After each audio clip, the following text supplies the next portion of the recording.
మా ఇతర మంత్రులు అందరం కూడా మా మాజీ మంత్రులు ఎవరైతే ఖమ్మం, నల్గొండ, మహబూబ్నగర్ జిల్లాలకు సంబంధించి హైదరాబాద్, రంగారెడ్డి జిల్లాలకు సంబంధించిన ఇతర నాయకులందరూ కూడా స్పందించారు. నష్టం జరుగుతుంది, ప్రభుత్వం పట్టించుకోవాలి, నష్టం జరుగుతుంది, ప్రభుత్వం పట్టించుకోవాలి అని చెప్పి. కానీ ఒక్క మంత్రి కానీ ఒక్క ఎమ్మెల్యే కానీ ఎవరు కూడా ఈ 5 జిల్లాలకు సంబంధించిన వారు నోరు తెరవలేదు. దానితో ఇవాళ మనకి ప్రమాదం వచ్చింది. రేపు ఈ 5 జిల్లాలలో తాగునీటికి కూడా ఇబ్బంది వచ్చే పరిస్థితి వచ్చింది. పొరపాటున వర్షాలు కనుక ఆలస్యమైతే హైదరాబాద్ అతలాకుతలమయ్యే పరిస్థితి వస్తూ ఉంది. ఇంత దుర్మార్గంగా ఈ ప్రభుత్వం వ్యవహరించడం అనేది దేని కొరకు అనేదానికి ఎక్కడ కూడా ఆన్సర్ లేదు ఇప్పటి వరకు కూడా. ఎందుకు ఇంత చేత కాకుండా ఇంత దద్దమ్మల్లాగా ఇంత రండల్లాగా ఉంటున్నారో సమాధానం చెప్పాలి. ఉప ముఖ్యమంత్రి కావచ్చు, పొంగులేటి కావచ్చు, తుమ్మల కావచ్చు, ఉత్తమ్ కుమార్ రెడ్డి గారు కావచ్చు, వెంకటరెడ్డి గారు కావచ్చు, జూపల్లి కృష్ణారావు గారు కావచ్చు, వీళ్ళందరి మించి ముఖ్యమంత్రి కూడా ఎందుకు రండలాగా ప్రవర్తిస్తున్నారు, ఎందుకు చేతగాని వాళ్ళగా ప్రవర్తిస్తున్నారు? ఇంకా చంద్రబాబు నాయుడు బూట్లు నాకే పని ఎందుకు చేస్తున్నారు? ఇంకా ఎంతకాలం చేస్తారు? ఇది మీ పదవుల కొరకు, మీ పైరవీల కొరకు తెలంగాణకు ద్రోహం చేస్తారా? కృష్ణా పరివాహక ప్రాంత ప్రజలకు, రైతాంగానికి ద్రోహం చేస్తారా? దేని కొరకు జరుగుతుంది ఇది? ఉత్తమ్ కుమార్ రెడ్డి ఉత్త కోతలు చాలా మాట్లాడినావు. కేసీఆర్ 38 ఒప్పుకుండు, 39 ఒప్పుకుండు, మనకు నష్టం జరిగిపోయింది, రాసిచ్చిండు అని మాట్లాడినావు. ఇవాళ కేఆర్ఎంబి చెప్పిన దాని ప్రకారమే 66, 34 తాత్కాలిక ఒప్పందం చేసుకున్నా దాని ప్రకారం కూడా ఆంధ్రప్రదేశ్ దాన్ని గౌరవించి ముందుకు రాలేదు. కేసీఆర్ ఉన్నంత కాలం 34% పైగా నీళ్లను వాడిండు, 38, 39% నీళ్లను కూడా వాడిండు అనే విషయం లెక్కలతో సహా స్పష్టంగా చెప్తుంది కేఆర్ఎంబి. ఎందుకు మీరు ఈ సంవత్సరం నీళ్లు వాడలేకపోయినరు? లేదు, మీరు నిలవబెట్టుకున్న నీళ్లను పక్క వాళ్ళు దొంగతనంగా తీసుకుపోతుంటే ఎందుకు చేత కాకుండా కూర్చున్నారు? ఎందుకు మీ మూతులకు స్లిప్పులు వేసుకొని కూర్చున్నారు? మూతులకు ప్లాస్టర్లు వేసుకొని ఎందుకు కూర్చున్నారు? సమాధానం చెప్పాలి ఇవాళ తెలంగాణ ప్రజలకు. మీరు ఇంత దగ, ఇంత దోపిడీ, ఇంత పొద్దున్నాక జరుగుతుంటే కూడా ఒక్కడికంటే ఒక్కడికి సోయలేదు. కేవలం కమిషన్లు దండుకోవడానికి, వచ్చిన వాటిని పంచుకోవడానికి, ఢిల్లీకి మూటలు పంపించడానికి టైం సరిపోతుంది తప్ప ఏం జరుగుతుంది? తెలంగాణ హక్కుల మీద దాడి ఎట్లా జరుగుతుంది? తెలంగాణ రైతాంగానికి ద్రోహం ఎట్లా జరుగుతుంది? తెలంగాణ 5 జిల్లాల మంచినీళ్ళ పరిస్థితి ఏంది అన్న సోయి ఒక్కడి కూడా లేదు ఈ మంత్రివర్గంలో, ముఖ్యమంత్రితో సహా. ఎండాకాలం వస్తుంది, నీళ్ళకి ఇబ్బంది అవుతుంది, మళ్ళీ పాత రోజులు వస్తున్నాయి, సమైక్యాంధ్రప్రదేశ్లో ఉన్న రోజులే మళ్ళీ దాపురిస్తున్నాయి. ప్రజలు మళ్ళీ మహిళలు బిందెలు పట్టుకొని రోడ్ల మీద పోవాల్సిన దుస్థితి వస్తుంది, కనబడుతుంది. అనేక చోట్ల నుంచి వార్తలు వస్తున్నాయి. అయినా ఈ ప్రభుత్వానికి చీమ గుట్టినట్టు లేదు. పోతే పోనీ, ఎక్కడెవరు చేస్తే మాకేంది, మా కమిషన్లు మాకు వస్తే చాలు కదా అన్న పద్ధతుల్లో ఈ ప్రభుత్వం వ్యవహరిస్తూ ఉంది. రేవంత్ రెడ్డి ప్రభుత్వం ఇంత దుర్మార్గంగా ప్రవర్తించడం అనేది ఇంతకు మించిన శోచనీయ విషయం ఇంకోటి లేదు. మేము చెప్పిన తర్వాత కూడా, ప్రధాన ప్రతిపక్షంగా మేము హెచ్చరించిన తర్వాత కూడా దాంట్లో వీళ్ళు మాట్లాడలేకపోవడం అంటే వీళ్ళ బేలతనం ఏందో ప్రజలు అర్థం చేసుకోవాలి. ఒక్కరు కూడా ఇప్పటి వరకు మంచినీళ్ళపైన రివ్యూ చేయలేదు, సాగునీళ్ళపైన రివ్యూ చేయలేదు. ఏ ప్రాజెక్టులో ఎన్ని నీళ్లు నిల్వ ఉన్నాయి, దాని మీద ఆధారపడ్డ మిషన్ భగీరథ ఎంత అవసరం ఉంది, మిషన్ భగీరథ ఎంతెంత ప్రాంతానికి అక్కడి నుంచి వెళ్ళి నీళ్ళు తీసుకొస్తుంది, ఆ జలాశయాల్లో నీళ్ళు ఎంత ఉండాలన్నా సోయి కూడా ఒక్కడికి లేదు. ఇప్పటి వరకు కూడా ఒక్కడు కూడా మాట్లాడలేదు. ఏ ఒక్క జిల్లాలో ఒక మంత్రి రివ్యూ చేయలేదు, లేదా హైదరాబాద్లో ముఖ్యమంత్రి రివ్యూ చేయలేదు, ఇరిగేషన్ మంత్రి రివ్యూ చేయలేదు. నీళ్ళకైతే మంచినీళ్ళకి ఇచ్చిన మంత్రి ఎవరో కూడా దిక్కులేదు. ఇప్పటి వరకు ఒకనాడు కూడా ఆ మంత్రి పేరు కూడా వినలేదు, మంచినీళ్ళు చూసే మంత్రి ఎవరో కూడా చెప్పలేదు. ఈ రాష్ట్రంలో ఇంత దుర్మార్గంగా నడుస్తూ ఉంది ప్రభుత్వం. రాష్ట్ర ప్రజల హక్కులకు భంగం కలుగుతుంటే, ఒక పక్కన యథేచ్ఛగా దోపిడీ జరుగుతుంటే, మీ కళ్ళ ముందునే దోసుకపోతుంటే కూడా మీకు సోయి లేదు. నీళ్ళు పోతే మాకేంది, కమిషన్లు వస్తే చాలు, మాకు మా డబ్బులు మాకు వస్తే చాలు అన్న పద్ధతిలో ఉన్నారు తప్ప మీరు ఇంకొక రకంగా లేదు. ఇంత దుర్మార్గంగా ఈ ప్రభుత్వం ఉండడం అనేది సరైనది కాదు. తెలంగాణ ప్రజలకు కూడా విజ్ఞప్తి చేస్తూ ఉన్నాం. ప్రత్యేకించి 5 జిల్లాల ప్రజలు, హైదరాబాద్, రంగారెడ్డి, మహబూబ్నగర్, నల్గొండ, ఖమ్మం జిల్లాల ప్రజలు మేల్కోవాల్సిన అవసరం ఉంది. ఈ ప్రభుత్వం యొక్క మొద్దు నిద్ర ఏదైతే నటిస్తుందో దానిపైన స్పందించాల్సిన అవసరం ఉంది. పెద్ద ఎత్తున మరో ఉద్యమానికి స్వీకారం దొరికితే తప్ప ఇక ఈ కాంగ్రెస్ తెలంగాణకు న్యాయం చెయ్యదు. ఇదే రకంగా ద్రోహం, గత 60 సంవత్సరాలు ఏ రకంగా ద్రోహం చేసిందో అదే ద్రోహాన్ని కొనసాగిస్తుంది. మళ్ళీ కృష్ణా ప్రాజెక్టులను పూర్వంబకు ప్రాజెక్టులుగా మార్చి ఆంధ్రప్రదేశ్కి అప్పచెప్పి వాళ్ళ దయాదక్షిణ మీద బతికే పరిస్థితికి తీసుకొస్తుంది. మేము గత సంవత్సరం కూడా చెప్పినాం, మేము చెప్పేంతవరకు కూడా సోయి లేదు. ముందు కేఆర్ఎంబి చేతిలోకి వెళ్తుంది, కేంద్రం చేతిలోకి వెళ్తుంది సాగర్ వెంటనే తీసుకోవాలి మనం అని చెప్తే ఆనాడినే బుకాయించిండు ఉత్తమ్ కుమార్ రెడ్డి. కేసీఆర్ ఇచ్చిపోయిండని చెప్పి మాట్లాడిండు. తెల్లారి మేల్కొని అధికారి చెప్పిన తర్వాత అవ్వాల కేసీఆర్ మళ్ళీ నల్గొండకు వచ్చి సభ పెట్టి గాండ్రిస్తే దెబ్బ గర్జిస్తే తప్ప తెలంగాణ హక్కులకు భంగం బాటిలితే కేసీఆర్ ఊరుకోడు. కేసీఆర్ ఎట్టి పరిస్థితుల్లో కూడా మళ్ళీ రోడ్డు మీదకి వస్తాడని చెప్తే తప్ప సోయి లేకుండా ఉన్నారు. ఆ తర్వాతనే అసెంబ్లీలో తీర్మానం పెట్టిండ్రు వెంటనే మాకు ఇవ్వాలి అని చెప్పి. మళ్ళీ ఒక్కరోజు కూడా దానిపైన ట్రాన్సాక్షన్ లేదు. అసెంబ్లీలో తీర్మానం పెట్టిన తర్వాత పంపించిన తర్వాత దానిపైన చర్చ చేయలేదు.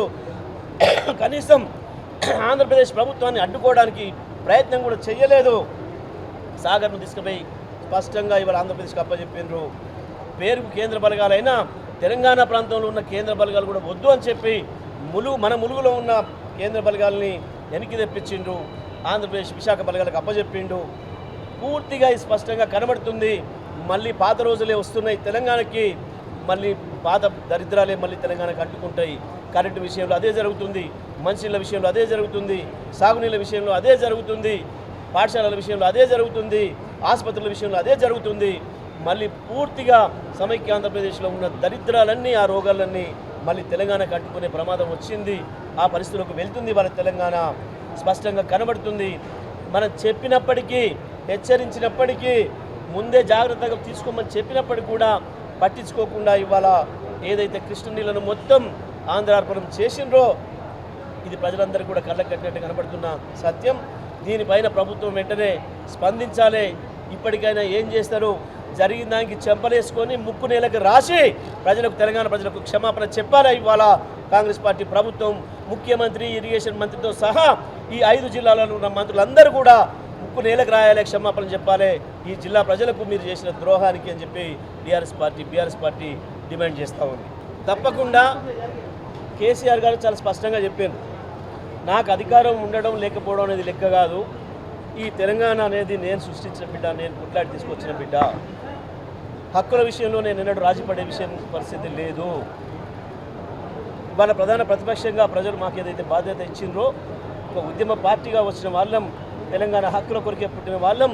తెలంగాణ హక్కులకు భంగం కలిగితే బెబ్బుల్లా గాండ్రిస్తా, మళ్ళీ ప్రజల్లోకి వస్తా, ప్రజల్ని ఒకటి చేసి నాయకత్వం వహించి తప్పకుండా సరైన పద్ధతిలో పోరాటం చేస్తా అని చెప్పిండ్రు. తప్పకుండా దీనిపైన కేసీఆర్ గారితో మాట్లాడిన తర్వాత కార్యాచరణ ప్రకటిస్తాం. ఈ ప్రభుత్వం చేస్తున్న దుర్మార్గం ఏ రకంగా అవతల వాళ్ళకు లొంగిపోయి మన హక్కుల్ని దారదత్తం చేస్తుందో దీని విషయంలోనే త్వరలోనే బీఆర్ఎస్ పార్టీ కార్యాచరణను మా అధ్యక్షుడు వారు కేసీఆర్ గారు ప్రకటిస్తారు. నీ రేవంత్ రెడ్డి చెప్పినా, నీ ఉత్తమ్ కుమార్ చెప్పినా, ఇంకోటి చెప్పినా వాళ్ళ ముఖం పగిలేటట్టుగా సమాధానం చెప్పింది కేఆర్ఎంబీ వాళ్ళ. కేఆర్ఎంబీ చెప్పింది. ఎప్పుడు మాట్లాడినా కేసీఆర్ గారు గతంలో వాడిన నీళ్ళెన్నో చెప్పిండ్రు, ఇవాళ ఈ ప్రభుత్వం వాడిన నీళ్ళెన్ని, అవతల ప్రభుత్వం తీసుకుపోయిన నీళ్ళెన్ని చెప్పింది. వీళ్ళ చెత్తవాగుడు లెక్క కాదు, లెక్కలు అనేది ఆ సంస్థనే చెప్పింది. దీనికి సమాధానం చెప్పాలి ఇవాళ వీళ్ళందరూ కూడా. పోతిరెడ్డిపాడు పొక్కగొట్టిందే ఈ దుర్మార్గులు, పోతిరెడ్డిపాడు స్వాగతం పలికిందే వీళ్ళు. వీళ్ళ నాయకత్వంలోనే పోతిరెడ్డిపాడును వెడల్పు చేసుకున్నాడు. వీళ్ళని బూట్ల కాడ ఊసబెట్టి వీళ్ళని బూట్లు దిడిపించుకుంటా ఆయన వెడల్పు చేసుకుంటా పోతుంటే కేవలం ఆయన దగ్గర బీఫామ్లో పైరవీలు చేసుకున్నారు, ఇన్ని పైసలు అడుకొచ్చుకున్నారు. అందులో ఒకడు వానికి దొరికితే కాంట్రాక్టు తీసుకున్నాడు, ఇంకో పదవి తీసుకున్నాడు. ఆ రకంగా లొంగిపోయి తెలంగాణకు ద్రోహం చేసిరు కాబట్టి దాని మీద కొట్లాడే మేము తెలంగాణ తెచ్చుకున్నాం అన్నాడు. 650 టీఎంసీలే చంద్రబాబు నాయుడు వాడుకోవాలి, ఆంధ్రప్రదేశ్ వాడుకోవాలి అనే మాట చెప్పినాం మేము. కానీ రేవంత్ రెడ్డి సర్కార్కి సోయి లేదు, ఏమాత్రం కృష్ణ నీళ్ళ మీద మన హక్కుల పట్ల వాళ్ళకి ఆలోచన కూడా లేదు. మంత్రులు కూడా హైదరాబాద్, రంగారెడ్డి, మహబూబ్ నగర్, నల్గొండ, ఖమ్మం జిల్లాలకు సంబంధించిన ఇంత ముఖ్యమైన విషయం పైన కూడా ఎప్పుడు కూడా సోయి లేకుండా ప్రవర్తించారు వాళ్ళు.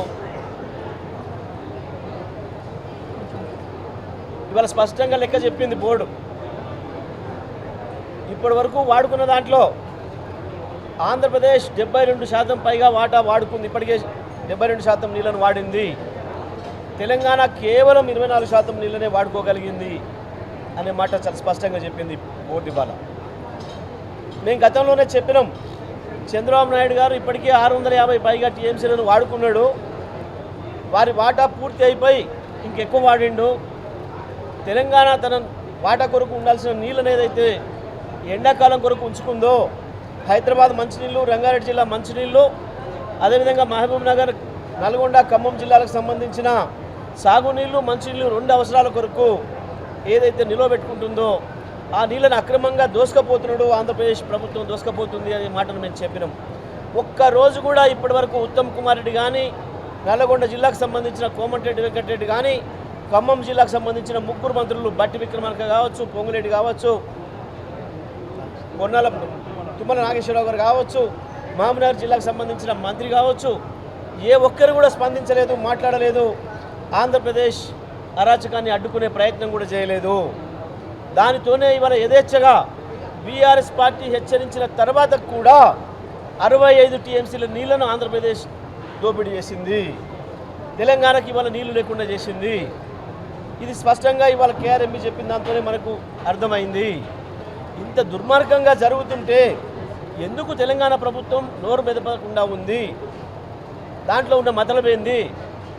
చంద్రబాబు నాయుడుతో లోపాయికారి ఒప్పందం చేసుకునేనా? ఇది దేని కొరకు? మీ పదవుల కొరకేనా? మీ పైరవీల కొరకేనా? దేని కొరకు మాట్లాడకుండా ఉంటున్నారు, మౌనంగా ఉంటున్నారు? ఎందుకు అభ్యంతరాలు చెప్పలేకపోయినరు? అసలు సోయే లేకుండా ఎందుకున్నారు? ప్రతిపక్షంగా ఉన్నాం మేం, ప్రధాన ప్రతిపక్షంగా మా బాధ్యతను ప్రతి క్షణం మేము నెరవేరుస్తూ ప్రభుత్వంగా మీకు గుర్తు చేసినాం.